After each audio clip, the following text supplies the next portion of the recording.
So what if literally everything you've been taught about setting goals is, well, the exact reason you're failing to achieve them?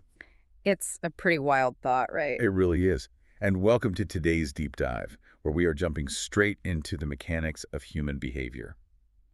For those of you listening, you know we love figuring out why we do what we do. Absolutely. And today, we're relying on a stack of excerpts from James Clear's best-selling book, Atomic Habits. Specifically, our mission for this session is super targeted. We're going to completely deconstruct the core concepts from Chapter 13 of his work. Which is arguably one of the most practical chapters in the whole book. Right, exactly, because by the time we wrap up here, we are going to figure out exactly why we procrastinate and, more importantly, how to stop doing it, using, simple, actionable steps that you can apply to your life the second this deep dive is over. Yeah, and it's a phenomenal framework to explore because it fundamentally shifts the burden of self-improvement away from just brute force willpower. Thank goodness, because that never works for me. Right. What Clear has done is synthesize decades of behavioral psychology into a profoundly practical system. It just strips away the mystery of why we fail to do the things we genuinely want to do. Well, let's unpack this right from the jump, because my default approach to achievement is, this is probably the problem. How so? So when I want to tackle something big, like, I don't know, getting in shape or overhauling my finances, my immediate instinct is to set this massive, towering goal. Of course. That's what we're taught to do. Right. And then I just try to rely entirely on willpower to get there. It's like trying to muscle my way through a locked door or, trying to keep a leaky boat afloat by just bailing water faster and faster instead of actually fixing the hole in the hull. Yeah, you just assume if you bail hard enough, eventually you'll reach the shore. Exactly. I just assume the effort will save me. But the research Clear presents suggests that goals are actually often at odds with long-term progress. Setting a goal is totally different on the mechanical process required to achieve it. He points out a reality that is kind of uncomfortable but necessary to hear. He says, quote, "You do not rise to the level of your goals. You fall to the level of your systems." Wow. You Yeah. fall to the level of your systems. I mean, that implies that my willpower or my motivation on any given Tuesday is essentially irrelevant if my daily routine is broken. That is the core argument, yeah. And that brings us to the concept of an atomic habit. Right. The title of the book. Exactly. When we hear the word atomic, we usually picture like an explosion, a massive release of energy. Sure. But an atom is fundamentally an extremely small amount of a thing. It's the single irreducible unit of a larger system. Yeah. But concurrently, it is the source of immense power. Oh, I see. So an atomic habit functions the exact same way. It's a tiny, easily manageable daily change, like a marginal gain of just 1%. But it compounds into incredible power over time. It's Yeah. about building a system of marginal gains so you never have to rely on bailing water out of that leaky boat in the first place.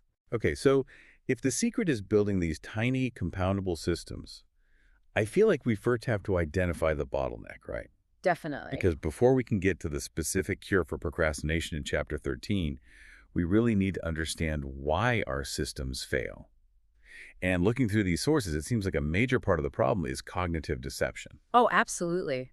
We actively trick our own brains. Right. We trick ourselves into thinking we're working hard, when in reality, we're just spinning our wheels in the planning phase. Yeah, and to illustrate how that deception works, Clear brings in this fascinating experiment from a photography class at the University of Florida. Oh, the Jerry Yulesman one. Yes. So on the very first day of class, Yulesman divided his students right down the middle. The left side of the classroom was designated the quantity group. Right. Their grade would be based purely on the sheer volume of photos they produced. 100 photos gets an A, 90 gets a B, and so on. No critique of the art itself. Yeah. Just volume. None. Just sheer volume. Which is, that goes against almost every academic instinct, especially in a fine arts context. It really does. But then, the right side of the room was the quality group. Their grading was the exact inverse. Okay. They only needed to produce one single photograph for the entire semester. But to get an A, it had to be a nearly perfect image. Wow. I can easily guess which group most college students would prefer. Right. The quality group sounds infinitely less demanding. You just sit around, think deeply about the theory of art, and take one perfect shot at the end of the term. But the outcome of this experiment completely upends how we usually think about practice. What happened? At the end of the term, Yulesman evaluated the collections, and he found that all of the absolute best, most compelling photographs were produced entirely by the quantity group. Wait, Really? Not a statistical mix? Nope. The entirety of the best work came from the group focused purely on volume. That is wild. And the psychological mechanism behind this explains so much about our own procrastination. The quantity group spent the semester physically engaged in the work. Right, they were actually taking pictures. Exactly. They tested out different compositions, they played with lighting, they made mistakes in the darkroom, and they learned from those tactile errors. They actively practiced the skill. While the quality group just sat around theorizing. Speculating about perfection, exactly. They read about photography, they debated theories, but they barely touched their cameras. In the end, they had unverified theories and one mediocre photo. That makes perfect sense. Mm. And Clear uses this to draw a hard line between being in motion and taking action, right? Yes, that distinction is vital. So motion is when you are strategizing, planning, and learning. Like if you want to lose weight and you spend 3 hours researching diet plans and reading fitness blogs, that is motion. Exactly. Or if you want to write an article and you draft 20 potential outlines, that is motion. But action is the behavior that actually delivers an outcome. Eating the healthy meal is action. Sitting down and writing a terrible first paragraph is action. Yeah. So does that mean planning is just a waste of time? Not a waste, but motion makes us feel productive while protecting us from the risk of failure. When you're outlining a book, you can't be rejected by a publisher. It feels safe. Oh, wow. That's deep. But motion will never produce a result by itself. You can talk to a personal trainer for 6 hours. That motion won't burn a single calorie. Only the action of lifting the weight achieves the physiological result. It sounds like if like motion is sitting in your driveway, staring intensely at a map, Yeah. you're plotting the perfect route, you feel like you're going somewhere because you're engaged with the trip. Right. But action is putting your foot on the gas pedal. You eventually need to drive or you're never leaving the driveway. That is the exact dynamic. And what the photography students teach us is that the goal is to cross what psychologists call the habit line. Through repetition. Yes, through repetition and frequency. The brain solidifies neural pathways based on how many times you actually perform the action, not how long you planned it. Okay, you eventually need to drive. Uh-huh. But knowing that action beats motion still doesn't always get me off the couch. If the brain knows action is what delivers the result, why is it so hard to start? Why do I find myself like organizing my digital desktop for 3 hours instead of just writing the report? Well, the sources point to one specific enemy here, and that is friction. And to defeat friction, we have to leverage the third law of behavior change, which is make it easy. Make it easy. Yes. This taps into a biological imperative. We are neurologically wired to conserve energy whenever possible. The law of least effort dictates that human behavior naturally gravitates toward the path of least resistance. Okay, makes sense. We're lazy. Basically. And to illustrate just how deeply ingrained this is, Clear references an incredible historical example from the evolutionary biologist Jared Diamond. No, about the literal shape of the continents. Yes. It's a fascinating scale to look at this from. Yeah, tell me about that. So if you look at the Americas, North and South America, the primary axis runs vertically, north to south. It's a tall, thin landmass. And the same is generally true for Africa. But if you look at Europe and Asia, that massive stretch of land runs horizontally, east to west. Diamond points out that this seemingly random geographical shape profoundly impacted the spread of human civilization. Specifically with agriculture, right? Precisely. Because of the friction involved in traveling across different climates, when you travel east to west across Eurasia, the climate, the seasons, the sunlight, they remain relatively consistent. So a crop grown in one place can easily be grown thousands of miles away. Exactly. The friction was incredibly low. But in the Americas, traveling north to south means crossing drastically different climate zones. A crop that thrives in Canada won't survive in Central America. Oh, wow. So agriculture spread rapidly across Eurasia simply because it was easier, the environment supported it. So we are essentially just operating like early farmers trying to plant crops. Yeah. If the climate isn't right, if there's too much friction in our immediate environment, our habits just aren't going to take root. Exactly. So to start procrastinating, we have to engineer that friction. We have to practice addition by subtraction. Yes. Just like the Japanese manufacturing companies post-World War II, they systematically audited their factory floors and removed every single point of wasted effort. They subtracted friction, and by doing so, they added revenue. And there's that great analogy in the book, The Garden Hose. It's the perfect way to visualize this psychological resistance. Imagine you are holding a garden hose, and it has a sharp bend in the middle. Water is barely trickling out. If Okay. you want more water, you have two choices. You could crank open the valve at the house and try to aggressively force more water through that bent hose. Which is basically brute force willpower. Right. It builds up immense pressure and tension. Or your second option is simply to reach down and unbend the hose. Let the water flow naturally. Wow. Making your habits easy is simply unbending the hose. You don't need to generate more motivation. You need to remove the friction blocking the action. I love that. And one of my favorite practical examples of this in the sources is Oswald Knuckles. The proactively lazy guy. Yes. He calls himself proactively lazy. He fully accepts that his brain wants to conserve energy, so he just plans for it. He resets rooms, right? Yeah, his system involves resetting rooms after he uses them to prime the environment for his future self. Like, he wipes down the toilet while his shower water is warming up. It's brilliant. He's already in the bathroom, the cleaning supplies are right there, and he's waiting anyway. He's actively removing the friction of a future chore by doing it when the barrier to entry is zero. He recognizes that environment design is vastly more reliable than self-control. Okay, so we unbend the hose, we lay out our workout clothes the night before, but let's be real. Even if the running shoes are right there by the door, sometimes standing there looking at them, the resistance still kicks in. Of course it does. We know we need to take action instead of being in motion, but how do we bypass that final moment of conscious hesitation? When you're on the couch, dreading the task, how do you initiate? To understand that, we have to look at how much of our day is actually under conscious control. Clear references a staggering statistic from psychologist Wendy Wood. Roughly 40 to 50% of our actions on any given day are done completely out of habit. Almost half of our waking hours are running on pure autopilot. Yes. Yeah. We aren't making choices. We are just executing pre-written scripts. So to hijack this autopilot, we have to master what Henri Cartier-Bresson called decisive moments. Decisive moments. A decisive moment is a tiny, often unconscious choice that yields an outsized impact on the hours that follow.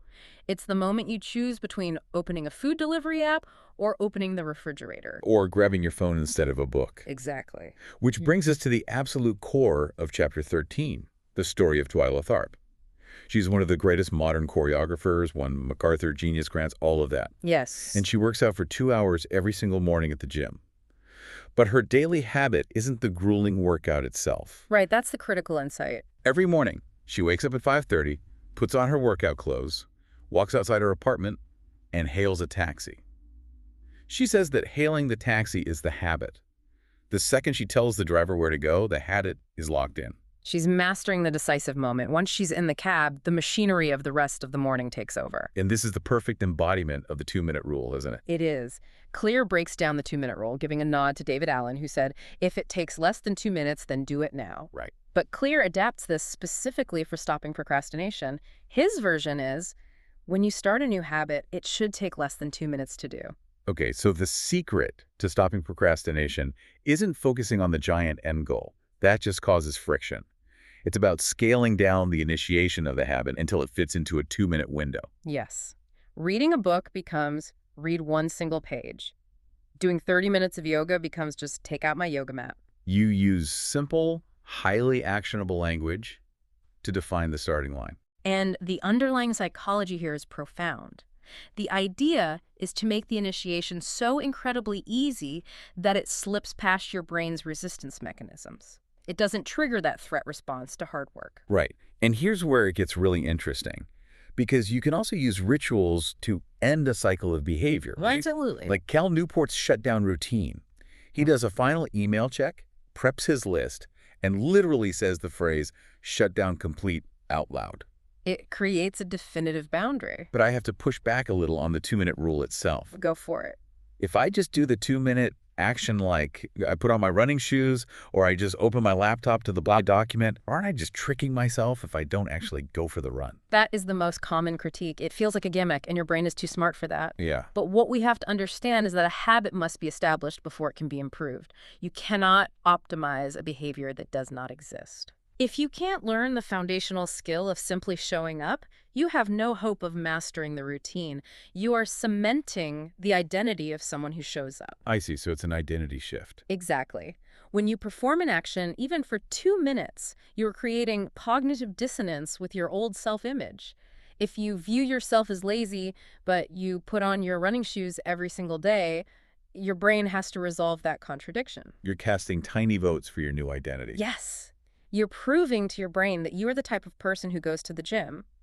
Once that identity is established, then you can expand the 2 minutes into 10 minutes and so on. You have to master the art of showing up before you can master the art of the workout. That makes a lot of sense. It changes everything. Okay, so mastering that 2-minute start is brilliant for getting off the couch right now. But what about tomorrow when our willpower drops again? How do we protect ourselves against future procrastination? This is where we shift to what Clear calls one-time actions. One-time actions. Right. A one-time action is a single choice that requires a small expenditure of effort up front, but it delivers compounding returns automatically without any extra willpower. Oh, we love automating things. Exactly. Clear shares this great story about John H. Patterson. In the late 1800s, he bought a retail store, but he was constantly losing money because his employees were stealing from the open cash drawers. The environment made it too easy. Exactly. So Patterson bought one of the very first cash registers ever invented. It was a one-time action. It cost him money and effort to install it. But once it was there, it locked in the honest behavior. Yes. It made stealing incredibly difficult. His business went from losing money to making a massive profit almost overnight. He didn't give them a motivational speech. He just changed the mechanics of the room. And this concept leads into what psychologists call commitment devices, or Ulysses pacts. Oh, like the Greek myth, where Ulysses tied himself to the mast so he wouldn't steer his ship into the rocks when he heard the sirens? Exactly. He made the bad decision physically impossible to execute in the future. And one of my absolute favorite historical examples of this, from the sources, is the author Victor Hugo. Oh, it's such a great story. He had promised his publisher a new book, which became The Hunchback of Notre Dame, but he just kept delaying it. He was caught in an endless cycle of procrastination, entertaining guests, going out. So he engineered his environment. Literally. He took all of his clothes, gave them to his assistant, and had them physically locked away in a giant chest. He was left with nothing but a large shawl. Yeah. He literally had no clothes to wear, so he couldn't leave his study. He had effectively locked himself in his room, and he wrote furiously until the book was finished. He removed the option to procrastinate. He unbent the hose for writing and completely pinched off the hose for socializing. Now, obviously, we don't need to lock away our clothes, but we can use modern equivalents, right? Like an outlet timer that cuts off power to your internet router at 10 p.m., you're forced to sleep instead of scrolling. Or taking the batteries out of the TV remote after you use it. So the next time you want to watch TV, you have to go find batteries. It adds just enough friction to disrupt the autopilot sequence. Which just proves that self-control is fundamentally a short-term strategy. Designing your environment is the real secret. You are automating your future decisions. Wow. So, synthesizing the journey we've taken today, to you, the listener, if you want to defeat procrastination, you don't need to yell at yourself or summon superhuman discipline. You need to focus on your systems. Move from passive motion into active action. Yes. Remove the bends in your garden hose. Make the right choice easy. Master those 2-minute decisive moments like Twyla Tharp hailing the taxi. And use one-time actions and commitment devices to automate your environment. And if we connect this to the bigger picture, it's vital to remember that your habits are, at their core, modern-day solutions to ancient desires. We are biologically wired to seek comfort. By reprogramming your environment, you are actually changing your brain's predictions about the world. Which leaves us with a fascinating and maybe slightly unsettling final thought for you to mull over. We've talked extensively today about how 40 to 50% of your day is already running on autopilot. That's a huge chunk of your life. It is. So if you were to do an honest audit of your day right now, what is the 2-minute decisive moment you are already performing that reliably kicks off your absolute worst habit? Ooh, that's a tough question. And building on what we've learned today, what single one-time action can you take tonight to make that 2-minute moment physically impossible tomorrow? Stop trying to bail water out of a leaky boat. Just fix the hull.